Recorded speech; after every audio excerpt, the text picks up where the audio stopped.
La lámina puede caerse y los árboles pueden caerse. Mejor hay que cubrirnos nosotros.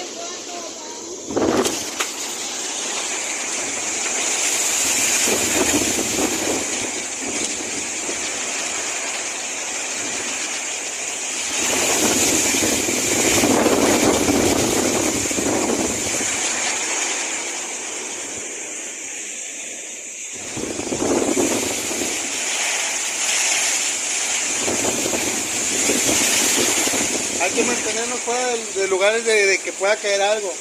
Si lo que va a trozarse se va a trozar. Nomás hay que esperarnos para que no nos vaya a ocurrir un accidente.